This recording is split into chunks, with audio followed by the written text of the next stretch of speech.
We've already discussed what Matlab is in the first video of the series, and from that we can conclude that among other things, Matlab is like a giant calculator, so it obviously must come with the most basic mathematical operators, and it does.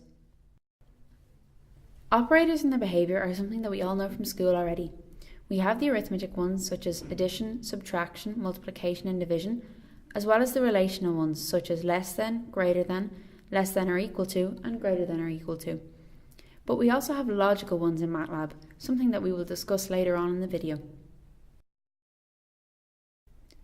Before looking at operators in Matlab, a word of advice. We need to differentiate between matrix and array behaviour in Matlab. A matrix operation is not the same as an array operation, or is it? Well, sometimes. Let's have a look. Matrix operations follow the rules of linear algebra, whereas array operations simply act on each unit of the array. In some cases, that's the same thing. Look at these two 2x2 identical matrices here with the plus operator in between. If the plus operator is used as an array operation, we get the following matrix. If used as a matrix operation, we get the same result. That is because array addition and matrix addition follow the same rules, hence Matlab uses the same operator symbol. But this is not the case with multiplication. As you can see, different results are produced between multiplying the array and multiplying the matrix. Therefore, we have to differentiate which operator we want to use. I'll show you how to do that in Matlab. First, let's create the matrix from our slides. Now, add two of them together and we get the expected result.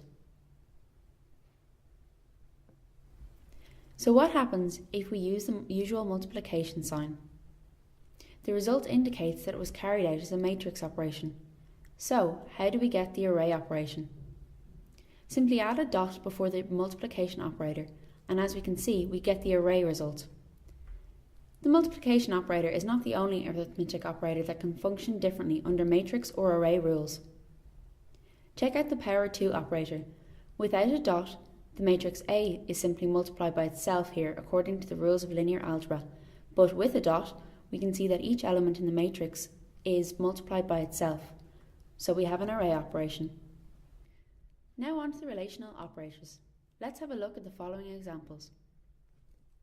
4 is less than 5 gives true, whereas 4 is greater than 5 gives false. We also have the less than or equal to and greater than or equal to operators as seen here, and of course the double equal to check if two values are the same, which in this case they are not. These relational operators also work on vectors and matrices in an array-like manner as seen here, where we compare two matrices to each other. Since they are exactly the same, comparing them with the double equal will of course return true for each entry. For the last sort of operators, the logical ones, let's go back to the slides.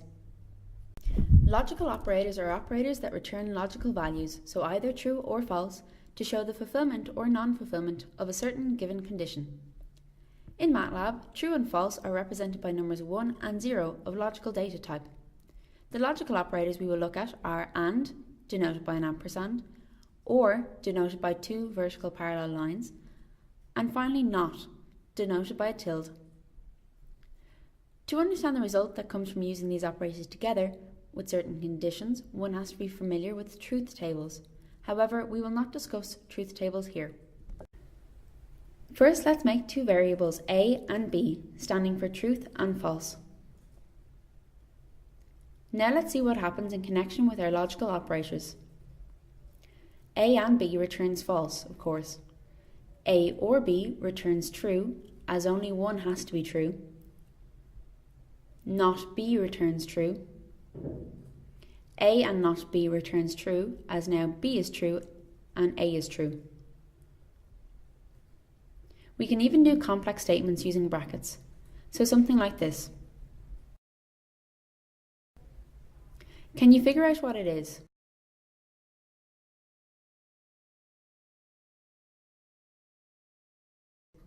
Were you right? Now that we have learned a bit about variables and operators, let's create our first useful script. I will call it Cookbook, and the number in its name is just for indicating different versions. This will be a script which will calculate the amount of ingredients needed to make a given amount of LB medium.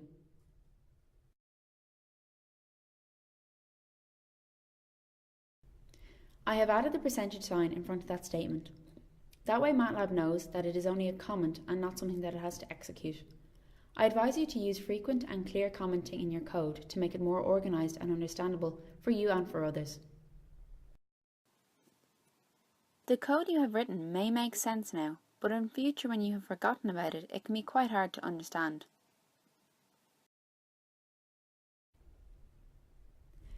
Next up, we will specify the medium ingredients and amount in millilitres.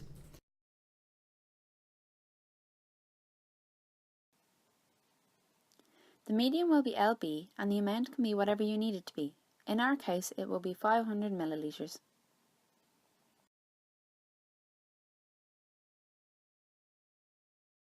Then we will specify the amount and type of ingredients. The amount of ingredients is given per litre, so for 1 litre of LB, we need the following amounts. These ingredients are sodium chloride, tryptone digest, and yeast extract.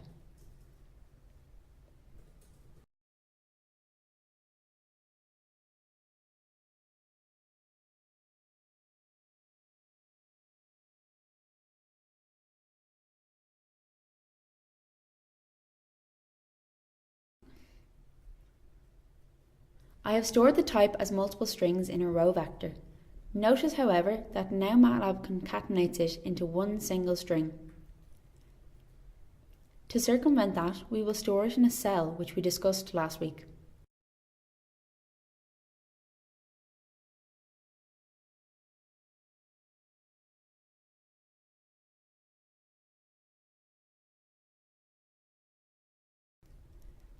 The second last step is to do the calculation.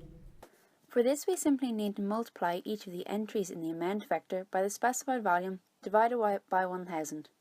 This division by 1000 normally amounts to 1 millilitre instead of 1 litre. Once that is done, all that is left to do is to display the amount and type of ingredients using the display command. The display command is disp with brackets. Now let's test it, and as you can see, it correctly displays the right amounts to make 500 millilitres of LB medium. Thank you for watching this video in the iGEM Academy series on Matlab.